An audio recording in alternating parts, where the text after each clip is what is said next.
Donc, je suis content d'être devant vous ici ce matin pour vous annoncer la parole.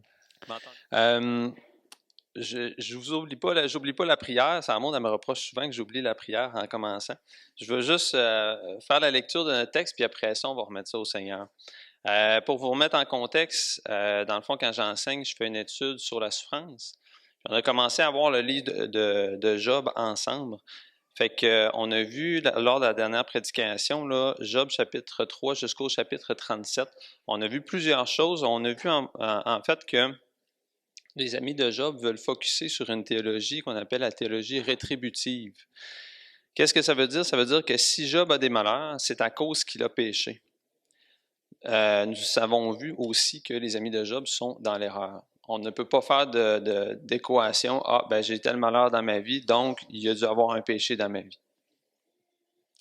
On va donc lire l'ensemble du chapitre 19 de Job. Il y a quand même 29 versets.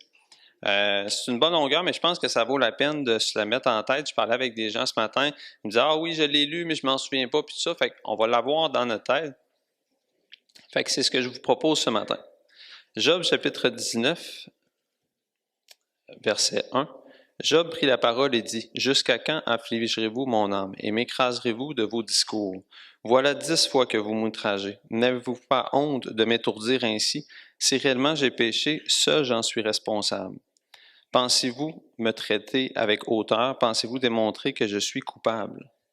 Sachez alors que c'est Dieu qui me poursuit et qui m'enveloppe de son filet. Voici, je crie à la violence et nul ne répond. J'implore justice et point de justice. Il m'a fermé tout issue et je ne puis passer. Il a répandu des ténèbres sur mes sentiers. Il m'a dépouillé de ma gloire. Il a enlevé la couronne de ma tête. Il m'a brisé de toutes parts et je m'en vais. Il a arraché mon espérance comme un arbre. Il s'est enflammé de colère contre moi. Il m'a traité comme l'un de ses ennemis. Ces troupeaux se sont de concert mises contre moi. Ces troupes se sont de concert mises contre moi. Elles se sont frayées leur chemin jusqu'à moi. Elles ont campé autour de ma tente. Il a éloigné de moi mes frères et mes amis se sont détournés de moi. Je suis abandonné de mes proches. Je suis oublié de mes intimes. Je suis un étranger pour mes serviteurs et mes servantes. Je ne suis plus à leurs yeux qu'un inconnu. J'appelle mon serviteur et il ne répond pas. Je le supplie de ma bouche et c'est en vain. Mon humeur est à charge à ma femme et ma plainte au fils de mes entrailles. Je suis méprisé même par des enfants. Si je me lève, je reçois leur insulte. Ceux que j'avais pour confidents m'ont en horreur. Ceux que j'aimais se sont tournés contre moi. Mes os sont attachés à ma peau et à ma chair. Il ne me reste que la peau des dents. Ayez pitié de moi, vous mes amis, car la main de Dieu m'a frappé. Pourquoi me poursuivre comme Dieu me poursuit? Pourquoi vous montrer insatiable de ma chair? Oh, je voudrais que mes paroles fussent écrites excusez-moi, qu'elle fût écrite dans un livre. Je voudrais qu'avec un burin et avec un burin de fer et avec du plomb, elles fussent pour toujours gravées dans le roc. Mais je sais que mon Rédempteur est vivant et qu'il se lèvera le dernier sur la terre.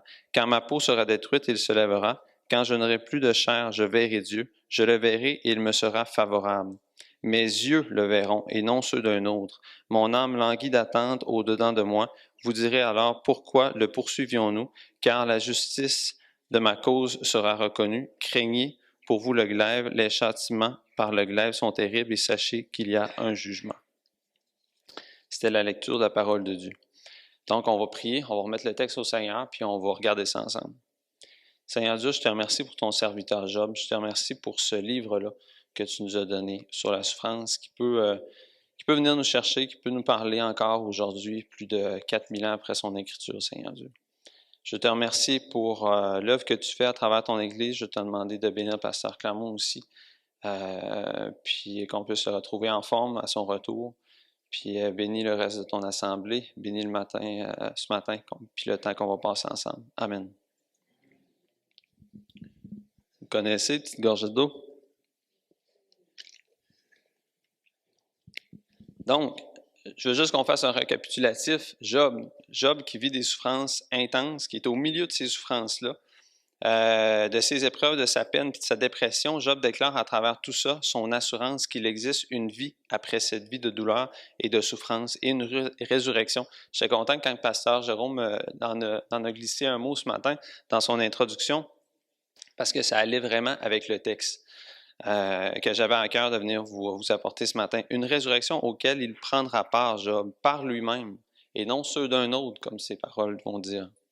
Job se voit au bord de la mort. Cette vision est quand même bien compréhensible de sa part. Il est malade physiquement, il a tout perdu, puis sa femme, au chapitre 2, lui suggère même la mort. C'est quand même particulier, là. Ça, c'est de l'amour. Il a perdu, comme je disais, toute sa famille, comme on a vu au chapitre 2. Job exprime sa peur d'être face à un Dieu qui, à ses yeux, a perdu toute compassion envers lui. Job a peur de ce que le lendemain peut amener et il craint ce Dieu terrible qui semble être silencieux et sans réponse. Même si pour lui, Dieu semble injuste, ce qui est important de voir, c'est que Job ne perd pas la crainte de l'Éternel à travers tout le livre de Job. Ça vous est-tu déjà arrivé, vous, de vivre une épreuve, puis vous dites, « Ben Dieu est bien méchant avec moi. » Comment ça? Qu'est-ce que j'ai fait encore? Ben, Job se retrouve dans cette situation-là, sans réponse. Dans ces cas-là, nous avons un consolateur, un Dieu fait homme qui est venu habiter sous ce soleil et habiter nos souffrances. Dieu n'est pas insensible à ce que nous vivons, tellement qu'il a donné son Fils pour que nous soyons sauvés de nos souffrances. Comprenez-moi bien ici, je ne suis pas en train de dire que toutes les souffrances, si vous croyez en Jésus-Christ, toutes les souffrances vont s'effacer miraculeusement de vos vies. Mais qu'en Jésus-Christ, bien qu'encore présentes dans nos vies, elles sont vaincues à la croix. On va relire juste l'introduction, le chapitre 19, versets 1 à 6. Job prit la parole et dit, « Jusqu'à quand affligerez-vous mon âme et m'écraserez-vous de vos discours? Voilà 10 fois que vous m'outragez. N'avez-vous pas honte de m'étourdir ainsi? Si réellement j'ai péché, ça j'en suis responsable. Pensez-vous me traiter avec hauteur? Pensez-vous démontrer que je suis coupable? Sachez alors que c'est Dieu qui me poursuit et qui m'enveloppe de son filet. » Ici, 10 fois est plus à prendre symbolique de plusieurs fois et non 10 fois littéralement qui s'est passé des interventions avec ses amis. Les amis de Job voudraient que Job soit confus face à leur discours, puis qu'il leur dise « Ah, finalement, j'ai peut-être péché, vous avez raison, c'est pour ça que j'ai tous ces malheurs-là. » Mais Job reste fixé à son argumentation que non, il n'a pas péché, puis il ne mérite pas ces souffrances-là, il cherche le pourquoi. Ce sont en fait ses amis qui devraient avoir honte d'accuser Job, alors que lui n'a rien fait. On n'a pas à juger. Puis ça, le livre de Job nous laisse cette provision-là, j'en suis de plus en plus convaincu. On n'a pas à juger de la vie des autres en fonction du malheur qui leur arrive et que ce malheur serait la conséquence de leur acte ou de leur péché. Mais nous sommes encouragés à supporter nos frères puis à nous supporter les uns les autres dans l'épreuve. Ici, Job dénonce à ses amis qui le jugent, le regardent de haut, comme nous l'avons vu au chapitre 2, ne soyons pas hautains avec ceux de nos amis qui chutent, que ce soit dans un péché ou dans une souffrance, ou qu'il leur arrive des malheurs, mais habitons d'égal à égal leur souffrance, parce qu'on n'est pas mieux qu'un autre. Personne ici peut saisir dans son ensemble le pourquoi d'une épreuve ou d'une souffrance de nos pères, PAIRS. Mais puisque nous sommes tous pécheurs, nous voulons être juges. On veut être juge du malheur des autres, puis juge de notre malheur à nous autres. On veut savoir la cause, puis on interprète la cause. Mais c'est quoi ça? C'est une des conséquences de la chute du péché originel. On est devenu juge de ce qui est bien et de ce qui est mal. Puis il y a un autre trip, je ne sais pas pour vous autres, là, mais un de nos passants préférés, c'est de regarder la vie des autres, puis de les juger. De dire, ouais, lui, fait telle affaire, ben, c'est à cause de ça, c'est sûr. Apprenons ensemble à vivre avec le prochain dans sa souffrance, comme Christ nous l'a montré d'ailleurs dans la parabole du bon Samaritain.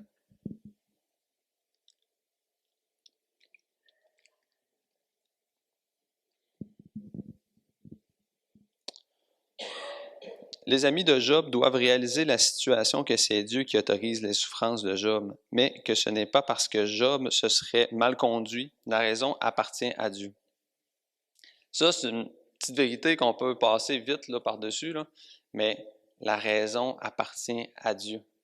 Quand on vit des choses, quand on vit des souffrances, quand on vit des affaires dont on ne comprend pas, la raison appartient à Dieu. On sait que toute chose concourt au bien de ceux qui aiment Dieu, mais le texte ne dit pas que vous allez savoir le pourquoi des choses. On sait très rarement, ou même, en tout cas, la cause de nos souffrances. Mais on a une paix, par exemple, dans l'épreuve parce qu'on sait que c'est Dieu qui, lui, le sait. Fait qu'avançons aveuglément, oui, mais on sait que Dieu n'est pas aveugle, puis c'est lui qui chauffe le char. La voiture, pour les... Apprenons ensemble à vivre avec le prochain, ça je l'ai déjà dit, excusez-moi. L'homme séparé de Dieu ne peut se satisfaire de cette réponse-là, mais l'homme qui est en relation avec son Dieu le peut. Puis on voit que Job est en relation avec son Dieu malgré l'épreuve. On l'a vu, mais on va le relire dans Job chapitre 1, versets 21 et 22. Vraiment des paroles percutantes de la part de Job, qui est en plein milieu de la souffrance, qui vient de tout perdre. On se le rappelle. Il va dire, « Je suis sorti nu du sein de ma mère, et nu je retournerai dans le sein de la terre. L'Éternel a donné, et l'Éternel a ôté, que le nom de l'Éternel soit béni. » En tout cela, Job ne pécha point et n'attribua rien d'injuste à Dieu. C'est quelque chose. C'est quelque chose de. C'est une affaire de le lire dans ton salon avec bon, ta limonade, puis ça, puis tout va bien et tout. Là.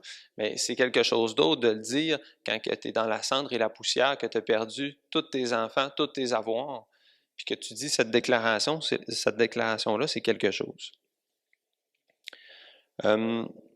Job reste fidèle et continue de ne rien attribuer de quoi que ce soit d'injuste à Dieu. On va lire l'autre section. On l'a lu tantôt, mais je veux vraiment qu'on les garde en tête. Job chapitre 19, versets 7 à 22. Voici, je crie à la violence et nul ne répond. J'implore justice et point de justice. Il m'a fermé toute issue et je ne puis passer. Il a répandu des ténèbres sur mes sentiers. Il m'a dépouillé de ma gloire. Il a enlevé la couronne de ma tête. Il m'a brisé de toutes parts et je m'en vais. Il a arraché mon espérance comme un arbre. Il s'est enflammé de colère contre moi. Il m'a traité comme l'un de ses ennemis. Ses troupes se sont de concert mises en marche. Elles se sont frayées leur chemin jusqu'à moi.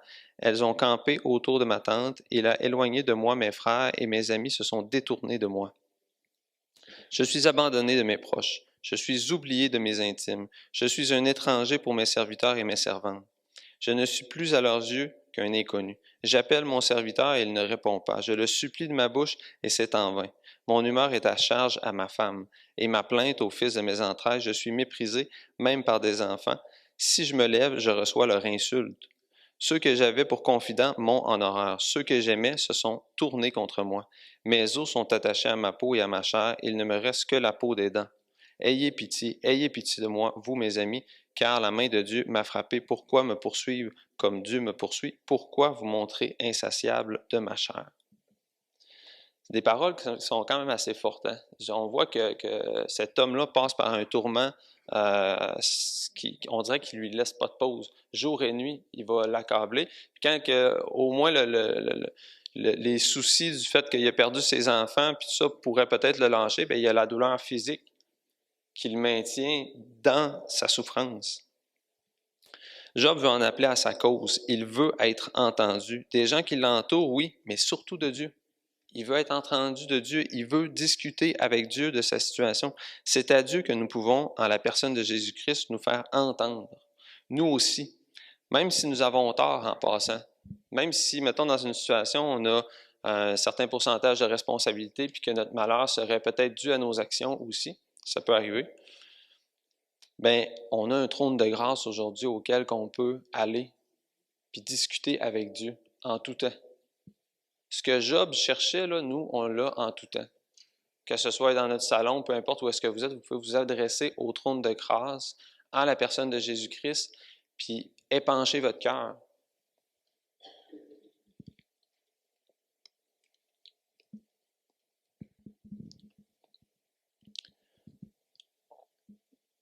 Ce qui augmente la douleur de Job, c'est qu'il sait que c'est Dieu qui est l'auteur de sa situation et que Dieu, lui, il reste silencieux. Il n'y a rien de plus frustrant.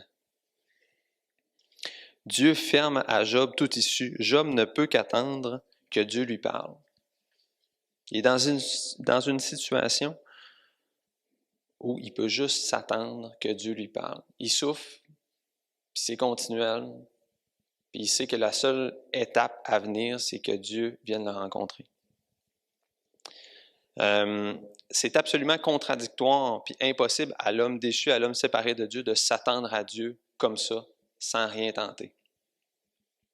Puis je ne sais pas pour vous les femmes, mais nous autres les gars, il me semble que quand tu vois un problème, mettons qu'il y a un de mes amis qui me confie un problème, puis ça, un de mes premiers réflexes, ça ne sera pas tant de le consoler ou de prendre du temps avec, ça va être ben, j'ai la solution. On est en mode solution, on va trouver la solution, puis go, on va régler ton problème. Là. On n'en parlera plus demain matin. Mais quand il faut s'attendre à Dieu, quand il n'y en a pas de solution, quand la seule chose qui nous est proposée, c'est de s'attendre à Dieu, ça devient rough. Regardez en Genèse, Adam était dans une situation idéale. Dans un jardin, c'est luxuriant, c'est ordonné, il y a plein de fruits, etc. Pour obéir au seul commandement divin. Il y en a juste un. Tu ne mangeras pas de l'arbre de la connaissance du bien et du mal. Aussitôt, Satan a profité de la faiblesse de l'homme, puis l'homme avait ses propres faiblesses aussi, proposant à Adam que Dieu n'est peut-être pas si souverain que ça, puis que sa connaissance puis l'autorité divine pourrait peut-être être à portée de main d'Adam. Tu sais, que le fruit était bon pour ouvrir l'intelligence, ouvrir les yeux. Là. Ben, c'est ça que ça veut dire.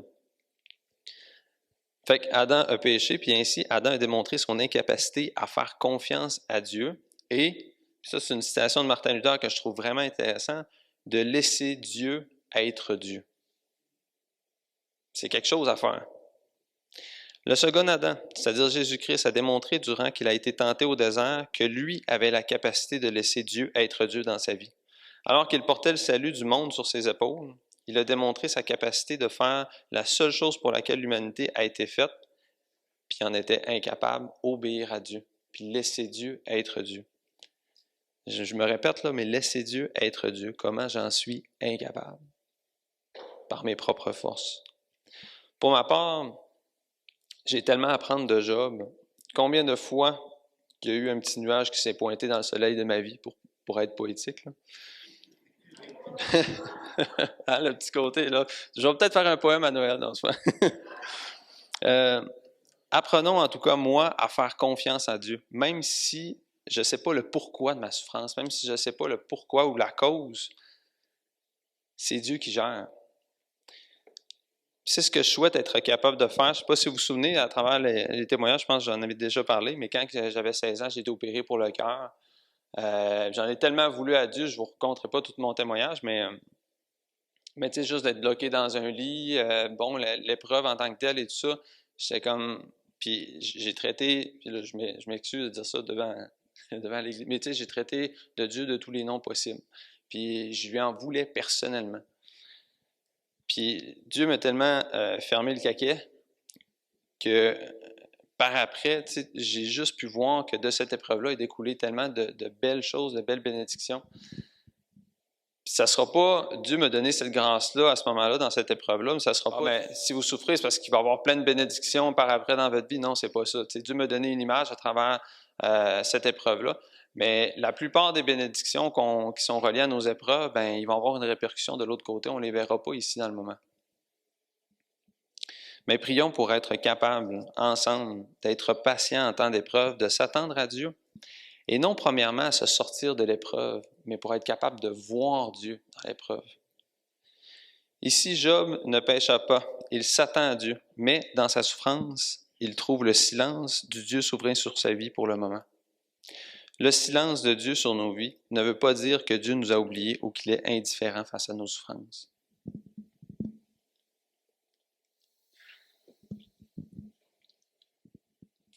Ici, Job ne pécha pas.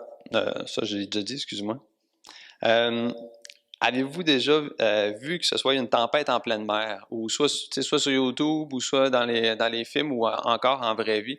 C'est une grosse tempête où il y a un bateau, là, puis le ciel et la terre ont l'air confus, tout brasse dans le bateau, il n'y a rien de fixe. Tu te demandes sur où te tenir, puis tout ça, le haut devient bas, puis le bas devient haut, et etc. J'imagine, en tout cas, les marins, ça doit devenir très insécurisant, même si c'est habitué, j'imagine. Puis, le mal de cœur de te pogner. En parlant de mal de cœur, juste pour vous raconter une petite anecdote. Souvent, je passe un temps père-fils avec Joab quand je vais le chercher à la garderie, puis on va au parc. Puis bon, mais Joab, il se balancinait. Puis là, tu sais, au début, je commence à le pousser. Là, je me dis, crime, il y a 4-5 ans, incapable de se balanciner tout seul. T'sais. Fait que je m'installe à côté. Ça faisait longtemps que je ne m'étais pas balanciné. Vous êtes-vous déjà balanciné dernièrement? Hey, j'ai fait 3-4 allers-retours. Là, le tourné me pogne, je suis obligé de m'accoter. Qu'est-ce qui se passe, tu sais? Mais bref, on vieillit toute la gang. Euh, mais on continue d'aller au parc, moi puis Joab. C'est juste que je laisse la balançoire de côté.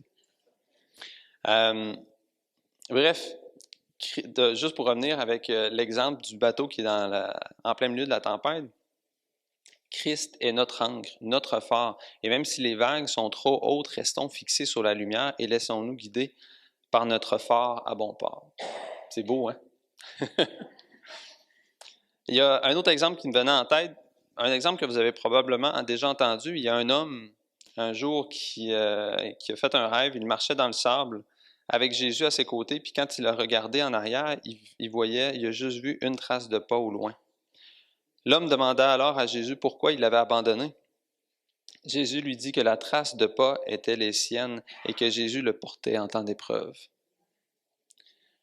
On voit dans Job chapitre 19 que Job était un homme respecté, avait des serviteurs, une autorité, il était un ancien dans sa communauté. Aujourd'hui, même les enfants le méprisent, nous dit le texte. Les enfants vont rire de lui. Puis on n'est pas dans une société comme aujourd'hui, là, hein, où c'est quasiment normal de voir les moins jeunes pas honorer les personnes âgées ou les anciens de notre société. On est dans une époque où d'honorer les anciens, d'honorer les personnes âgées est vu comme une façon de vivre simplement. Fait que Job est méprisé de tous par sa société, par sa femme, par ses amis. Il souffre mentalement à cause de ses pertes et physiquement, mais il ne méprise pas Dieu. Il veut lui parler, il veut s'entretenir avec lui. On va lire la dernière section du livre du chapitre 19. En tout cas, je ne vais pas faire trop de promotion, là. Vous me direz qu'est-ce que vous en pensez. Mais moi, ce péricope-là, là, cette partie-là de texte m'a vraiment mis à terre. Job chapitre 19, versets 23 à 29. « Oh, je voudrais que mes paroles fussent écrites, qu'elles fussent écrites dans un livre. Je voudrais qu'avec un burin de fer et avec du plomb, elles fussent pour toujours gravées dans le roc. Mais je sais que mon Rédempteur est vivant et qu'il se lèvera le dernier sur la terre. Quand ma peau sera détruite, il se lèvera. Quand je n'aurai plus de chair, je verrai Dieu. Je le verrai et il me sera favorable. Mes yeux le verront et non ceux d'un autre. Mon âme languit d'attente au-dedans de moi. Vous direz alors, pourquoi le poursuivions-nous? Car la justice de ma cause sera reconnue. Craignez pour vous le glaive, les châtiments par le glaive sont terribles et sachez qu'il y a un jugement. Job fait une déclaration de foi d'un sauveur, d'un rédempteur, environ 2000 ans avant Jésus-Christ.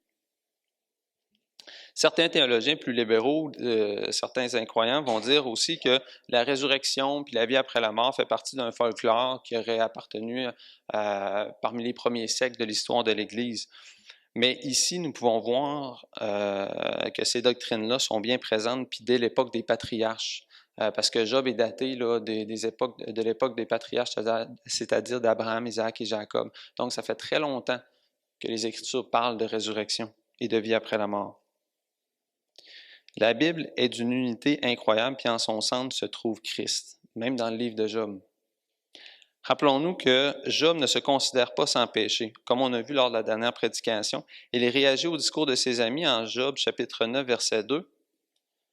Il va dire « Comment un homme serait-il juste devant Dieu? » Donc, il reconnaît que tout homme a besoin d'être justifié parce qu'on est injuste devant Dieu, même Job. Les paroles de Job vont avec le reste de la révélation des Écritures, comme Paul plus tard, après lui, qui va déclarer « Il n'y a point de juste, pas même un seul, tous sont égarés, tous sont pervertis, etc. » En Job, chapitre 9, verset 33. Écoutez le souhait de Job, c'est vraiment fantastique. Job se lamente de l'absence d'un avocat. Il va dire, il n'y a pas entre nous d'arbitre qui pose sa main sur nous deux. Ici, il parle de Job, de lui-même et de Dieu. Je vous répète ça, il n'y a pas entre nous deux d'arbitre qui pose sa main sur nous. Job soupire après quelqu'un d'assez grand pour parler à Dieu et d'assez humain pour intercéder en sa faveur. Un arbitre pour poser sa main sur nous deux. Quelle belle image de l'avocat que nous avons. Job connaît son besoin vital d'un rédempteur. Sa souffrance ne l'a pas aveuglé, car très souvent, quand on est en douleur, on ne voit que la douleur. Mais Job réussit à se lever la tête suffisamment et à regarder en dehors de lui-même pour reconnaître son état de pécheur et son besoin d'un rédempteur. Un rédempteur, pourquoi? Il a besoin de quelqu'un pour acheter sa vie du châtiment qu'il mérite, Job. Dans notre existence brève et incertaine, rien n'est plus urgent pour nous que d'avoir conscience de ce besoin-là. Aucun de nous atteint les standards de Dieu et nous sommes privés de sa gloire. Sauf si vous me dites que vous êtes capable d'honorer les 10 commandements depuis que vous êtes né. Juste en prenant les 10 commandements, je pense que ça nous disqualifie toute la gang. En tout cas, ça me disqualifie moi. Là. Les premiers versets, dans les premiers versets de la section qu'on voit, Job souhaite que ses paroles soient écrites et gardées. Et sa volonté a été respectée. Vous imaginez-vous? C'est une prophétie en soi. Là. Job, je ne sais pas si vous vous souvenez, on l'a lu, là. Et ce que Job dit, là, je voudrais que mes paroles fussent écrites, qu'elles fussent écrites dans un livre. Je voudrais qu'avec un burin de fer et avec du plomb, elles fussent pour toujours gravées dans le roc. Ici, là, le burin de fer puis le plomb, c'est comme Job veut utiliser un moyen pour que ça reste pour toujours son écrit. Écoutez, ça fait 4000 ans ou environ 4000 ans que ce livre-là a été écrit, puis on peut encore lire ses écrits. C'est un miracle en soi.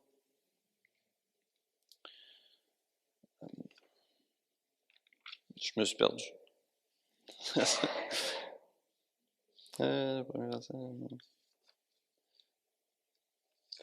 C'est ça, c'est un miracle en soi. Maintenant, ça respecte la volonté de Job.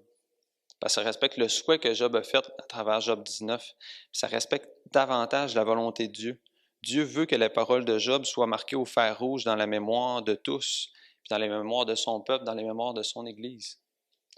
Job, torturé par la douleur, veut une justification. Il sait que ce n'est qu'un Rédempteur qui sera capable de faire le lien entre lui et Dieu. Ce ne sera que ce Rédempteur qui pourra plaider sa cause. Après avoir verbalisé son désespoir immense, Job voit une source de joie à travers son désespoir, l'espoir d'un Rédempteur, de son Rédempteur. Le mot hébreu pour Rédempteur veut aussi dire vengeur, celui qui s'assure que le meurtrier volontaire ne restera pas impuni. Le mot veut aussi dire sauveur, défenseur ou Rédempteur. Qui est ce Rédempteur? J'aimerais ça qu'on tourne dans 1 Timothée chapitre 2, verset 5.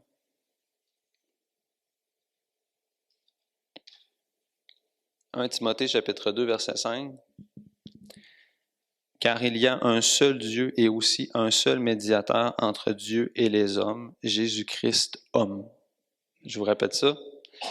Car il y a un seul Dieu et aussi un seul médiateur entre Dieu et les hommes, Jésus-Christ, homme. Le médiateur, le Rédempteur qui était tant désiré par Job, ça nous est présenté dans le Nouveau Testament. Job dit de son Rédempteur au verset 25 qu'il est vivant. Pour Job, il est en danger de mort. Chaque battement de cœur peut être le dernier, tant il est malade puis désespéré.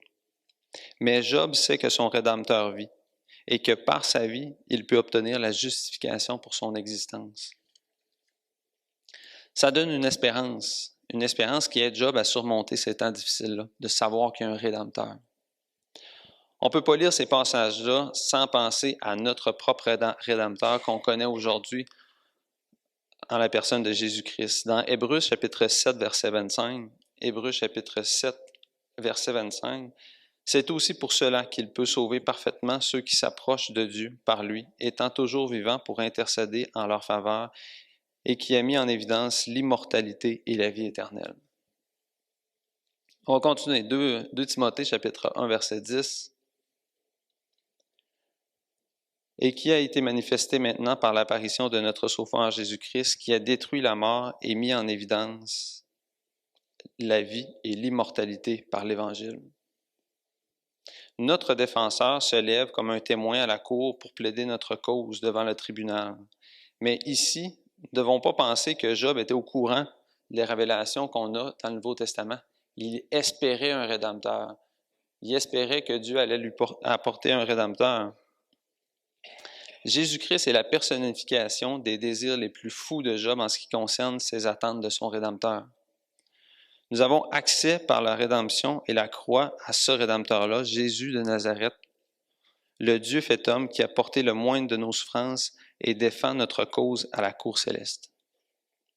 Job exprime dans ce passage une vérité qui devrait nous encourager en cette vie, la vérité de la résurrection.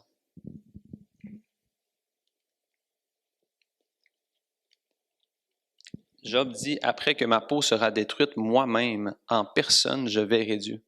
Mais ça, tu peux voir, après que ta peau soit détruite, mais très probablement, selon les commentateurs, on parle ici que Job souhaite la résurrection. Ici, Job parle très probablement de sa résurrection future. Même si Job ne sait pas le comment de la résurrection, ça lui permet d'espérer. Espérer en quoi? À voir Dieu. La résurrection, ce qui nous attend, si on a mis notre confiance en Jésus-Christ, la résurrection ne serait rien si le but ne serait pas de voir Dieu. Lazare, lorsqu'il est ressuscité, a vu qui? Jésus-Christ. C'est Jésus-Christ qui dit « Lazare, sors ». De la même manière, notre espérance est qu'un jour nos yeux contemplent notre Rédempteur. Verset 27, « Je le verrai et il me sera favorable ». Job veut le voir. Pour sa vie, sa rédemption, à lui. Dieu est un Dieu personnel et Christ un Rédempteur personnel. Bien qu'il soit le sauveur de l'ensemble de ses brebis, chaque brebis le connaisse d'une connaissance personnelle et individuelle. Dieu viendra à la fin du livre pour parler à Job personnellement. C'est ce qu'on va voir là, plus tard dans notre étude. Job, qui verbalisait une impression fausse où son Rédempteur serait absent, mais ici il verbalise une espérance renouvelée en son Sauveur. Nous aussi, lorsque nous sommes au plus bas, rappelons-nous qui est Dieu puis qui il est pour nous. Qui il a été pour nous dans notre vie, qu'est-ce qu'il a fait pour nous. Mes yeux verront. Ici, c'est un temps de verbe qui est particulier parce que c'est un temps de verbe où l'avenir est tellement sûr qu'il est conjugué au passé. C'est déjà réglé. Ici, Job croit en la résurrection finale, comme nous pouvons l'espérer. C'est une espérance. On va tourner dans 1 Pierre chapitre 1, 1 Pierre 1, verset 3. Béni soit le Dieu, le Père de notre Seigneur Jésus-Christ, qui, selon sa grande miséricorde, nous a régénérés pour une espérance vivante par la résurrection de Jésus-Christ d'entre les morts. Est-ce que ça peut être plus clair? Notre espérance est grande, est en Jésus-Christ. Ici, on voit que Job est impatient de voir cette rencontre entre lui et Dieu s'accomplir. Soyons, nous aussi, impatients de rencontrer notre Sauveur. Je ne dis pas de tout être impatient de mourir, mais qu'à travers les défis de la vie, puis tout ça, on a une espérance aussi qui est grande puis qui ne change jamais, parce qu'on a l'espérance d'un Sauveur qui nous attend. On voit qu'après ces paroles-là, ce qui est intéressant, c'est que Job, après les paroles du chapitre 19, il va retourner dans ses angoisses. Comme quoi, même quand on a la plus forte désespérance, quand on souffre, on souffre. Et on ne pêche pas quand on est démoralisé ou épuisé, puis que ces réalités-là nous semblent lointaines. Mais vous savez quoi? Dieu n'a jamais lâché Job. Puis de la même façon, il ne nous lâchera jamais non plus. Un jour, les soucis de cette vie vont nous sembler lointains et nous pourrons voir de nos yeux des réalités qui nous dépassent et un Dieu qui nous a aimés depuis avant la fondation du monde. Job, en dernier, fait référence à un jugement qui est aujourd'hui trop ignoré. Oui, on va devoir comparaître. Oui, pour ce qu'on a fait, mais surtout pour ce qu'on a fait du nom de Jésus-Christ dans nos vies. C'est quoi la conclusion? Vraiment intéressante, c'est vraiment une citation que j'aime beaucoup. La conclusion de Thomas, quand il a vu Jésus-Christ ressuscité. En Jean chapitre 20, verset 28, quand il voit Jésus-Christ ressuscité, il va dire, « C'est-tu vraiment toi? Je ne suis pas sûr que je vais te croire. » Puis tout ça. La citation, c'est « Mon Seigneur et mon Dieu ». C'est clair. Dieu s'est fait homme pour être notre Rédempteur, le Rédempteur de Job. Plutôt, l'espoir de Job s'est matérialisé 2000 ans plus tard en la personne de Jésus-Christ. Lorsque vous présenterez lors de votre mort auprès du Dieu souverain, puis qui va vous demander, non pas comment vous allez payer votre dette, parce que vous savez comme moi que c'est impossible. Il vous faut le Rédempteur de Job. Il vous faut Jésus-Christ comme Rédempteur. Celui que vous pourrez voir est aussi celui qui a payé votre dette en souffrant à la croix. Il a porté nos souffrances, nos injustices sur cette croix. Il a porté aussi les souffrances et les injustices et le péché de Job. Ce sera pas long. J'avais envie de terminer avec une petite anecdote. Il est quand même tôt, hein? Juste pour vous concrétiser tout ce qu'on a vu ce matin, là. En passant, je prépare mes prédications. J'ai le temps de vous jaser. Fait que, je prépare mes prédications quand même un certain temps d'avance.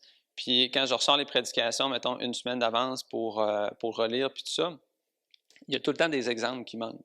On dirait que j'ai fait la théorie, mais le côté pratique. Mais Dieu est fidèle, puis il est toujours bon pour me donner les exemples que j'ai de besoin pour que je puisse, après ça, les rajouter à la prédication. Mais j'en demandais pas de temps. Je demandais juste des exemples, des petits exemples, puis tout ça, comme la balançoire, puis ça va. Mais Dieu a vraiment pourvu pour un gros exemple au travail. Au travail, dans le fond, on a eu un code bleu. Un code bleu, c'est un code de réanimation cardio-respiratoire. Puis c'est pas quelque chose que je fais à toutes les semaines. Tu sais, je suis infirmier, là, mais... Fait que, bref, ça sort de ma zone de confort. Fait que je voulais vous en parler. C'est ça, c'est une soirée qui roule quand même, on a beaucoup d'ouvrages, puis tout ça. Puis, je suis infirmier, pour ceux qui le savent pas. C'est ça, on a beaucoup d'ouvrages sur l'étage, puis il y a une admission de l'urgence qui va monter, fait qu'on reçoit la personne, on l'installe dans le lit, puis il y a une autre cloche d'un autre patient qui sonne. Fait que je suis avec l'infirmière auxiliaire, fait que je dis, bon, je me demande, tu vas-tu pouvoir, juste poursuivre la collecte de données quand il y a un patient qui arrive, on prend les signes vitaux, puis on pose des questions et tout ça. Fait que l'infirmière auxiliaire dit, oui, tu vas répondre à la cloche, puis tu reviens. Fait que je réponds à la cloche, je fais mon travail, puis après ça, je ressors de l'autre chambre pour me rendre à la chambre de l'admission de l'urgence. Puis, ça marque cloche arrachée. Il y a un son de cloche arrachée. Fait que cloche arrachée, c'est un signal d'urgence qu'il y a besoin d'une assistance immédiate. Mais la cloche arrachée, souvent, on l'arrache en déplaçant le lit. Puis tout ça. Fait que je me dépêche, mais pas trop. Je vais entre-temps, puis tout ça, je me dis, bon, les filles ont encore arraché la cloche. T'sais. Mais quand j'arrive sur la chambre, la personne est couchée sur le côté en travers du lit, elle est toute grise. Fait que là, puis pour ceux qui le savent, là, je suis un gars assez lent. Tu sais, mais tu sais, moi, tu me demandes de lire un livre, je vais être content, puis tu sais, ça. Mais là, ça me sort vraiment de ma zone de confort parce que c'est comme vite, là. Mais je pense que j'ai été capable, là, mais ça n'a pas été facile. Fait que c'est ça, j'arrive à la chambre. Le monsieur, il est gris, il respire pas, il n'a pas de l'air d'avoir de pouls. Fait que là, on regarde ses réflexes avec le sternum puis tout ça. Aucune réaction. On l'installe dans le lit vite. Je demande à l'infirmière qui est là parce qu'on est trois dans l'équipe et on est tous les trois dans la chambre. Fait que je demande à l'infirmière de l'équipe, je dis bon, prends le téléphone, appelle le médecin traitant. Moi, je vais voir si le patient il a un code, parce qu'on ne le connaît pas, fait qu'on ne sait pas s'il va être réanimé ou pas. T'sais. Fait que avant de commencer quelque chose, parce que ça m'est déjà arrivé, j'avais réanimé quelqu'un, puis la personne n'a dit pourquoi vous ne m'avez pas laissé mourir. En tout cas, bref. Excusez-nous. Fait que bref. Mais là, tu sais, tout se passe vite. Là, je prends le temps de vous le compter, là, mais ça se passe trop vite pour moi. Fait que je pique une course, je m'en vais voir dans le dossier. Le dossier est écrit, bon, ben, que la personne veut un code. Fait que là, sais, je pogne le téléphone, faut lâcher le code qu'on appelle là, pour que qu'il y ait l'équipe du code qui vienne nous prêter main forte. Fait que là, je pogne le téléphone, code bleu dans telle chambre. Je raccroche, je vais voir les filles en courant. Bon, ben, commencer le massage cardiaque parce que le monsieur a un code, j'ai appelé l'équipe du code, ça sent bien. Puis, entre-temps, ben, j'ai apporté le chariot de code. Fait que quand j'apporte le chariot de code, l'équipe du code, ça se passe quand même assez vite. Là. Ils sont arrivés. Le médecin, c'est un médecin d'urgence, un allothérapeute, un infirmier de l'urgence. Ils prennent le relais. Puis là, ils nous demandent de s'occuper du massage cardiaque pendant la réanimation. Fait que, le médecin, bon, s'occupe de gérer la médication, l'épinéphrine qu'on donne, puis tout ça pour essayer de recommencer à faire battre le cœur. Mais bref, il plug les électrocardiogrammes sur la personne, puis il ne semble pas avoir aucune activité cardiaque. Là. Bref, on continue le massage.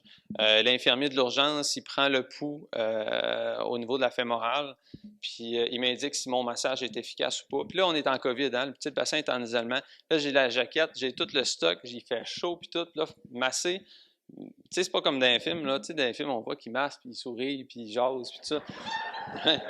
Mais masser, c'est que tu bloques le coude, puis tu sais, faut simuler le cœur, fait que c'est exigeant. Puis, fait qu'on est trois pour se relayer, on se relaye aux 2 minutes. Fait que là, jusqu'à ce que le médecin responsable du patient arrive, là, le médecin responsable du patient parle avec le médecin de l'urgence, mais il dit, bon, on en est rendu où, puis tout ça. Ça faisait 10 minutes qu'on massait, puis tout ça. Fait que le médecin de l'urgence dit, bon, ben, je vais appeler la famille, puis on va voir qu'est-ce que la famille veut à ce moment-là. T'sais. Fait que il revient nous voir pour nous dire que la famille veut qu'on tente tout à ce moment-là, tout ce qui est possible. Fait que on masse près d'une heure à se relayer. Puis quand je masse, tu sais, bon, l'inhalothérapeute est installé parce que là, il a fallu que le patient soit intubé, puis ça, tu sais, grosse affaire. On se serait cru dans l'urgence ou quelque chose, tu sais. En même temps, tu te sens, il y a un petit thrill, là, mais bon, bref. Mais là, c'est ça, tu sais, j'étais en train de masser, puis là, je vois l'inhalothérapeute, tu sais, qui donne l'oxygène et tout. Puis je me dis, crème, j'étais en train de masser, mais cette personne-là, elle est où en ce moment? C'est quoi qui se passe avec son âme? Tu sais, elle, là, elle a-tu mis sa confiance?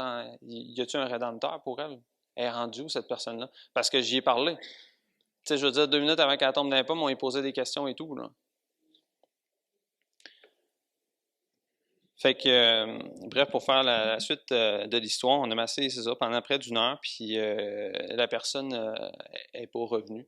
Fait que finalement, ben, tu sais, nous autres, on était là pendant près d'une heure à la chambre, les trois, fait qu'il n'y a aucune autre tâche de notre travail qui était, tu sais, les autres patients, puis tout ça, c'est un peu la folie furieuse quand on est sorti de cette chambre-là. Puis, parce que tout le monde demandait, puis tout ça, ils se demandaient tout, on était où et tout. Fait que c'est ça. Tu sais, ce qui est particulier, c'est que il a tout fallu qu'on sorte de la chambre, finir notre travail, finir notre ouvrage. Puis là, après ça, il y a tout de suite comme une descente d'adrénaline, puis à la fin de la soirée, on se dit « aïe, aïe », tu sais. Puis bon, tu sais, le médecin était shaké aussi, puis tu sais, on essayait comme tout pas de se consoler, là, mais tu sais, OK, tu sais, là, tout le monde disait « vous avez fait du beau travail », mais tu sais, on a fait du beau travail, mais la personne est décédée pareil, là. Puis c'est ça qui m'est revenu, la pensée de l'éternité qui m'est revenue. Puis quand que la pression est redescendue, je dis, comme cette personne-là était où? Parce que c'est là que c'est devenu très concret dans ma vie. Je me suis dit, OK, on en parle tout qu'on va mourir, on en parle tout qu'on va vivre auprès du Seigneur quand on va être mort, puis tout ça, mais il y a un passage dans votre vie, puis dans ma vie, là, je me l'annonce à moi-même autant qu'à vous, que ça va arriver. Je souhaite pas que ce soit moi qui vous masse, là, je veux pas... mais il va arriver un moment dans notre vie où ça va se passer. Puis ça a l'air d'être un appel au salut que je fais. Puis si vous rencontrez Jésus-Christ à travers la prédication de ce matin, bien tant mieux, je vais être le premier content. Mais je pense que ce message-là, cet exemple-là est en 2 temps. C'est qu'étant donné qu'on va tous devoir passer par là, qu'est-ce qu'on fait de ce Rédempteur-là? Même les chrétiens. Qu'est-ce qu'on fait de ce nom-là, Jésus-Christ, qu'on a eu la bénédiction et le privilège et la grâce de rencontrer? Qu'est-ce qu'on fait de ce nom-là? C'est juste lui qui peut nous sauver de cette situation-là, qui est la mort. Je vous l'annonce tous, là, malheureusement, on va tous mourir. Mais qu'est-ce qu'on en fait? Fait que j'ai terminé. Mais je voulais juste vous dire, je vous remercie beaucoup de votre écoute. Pour ceux qui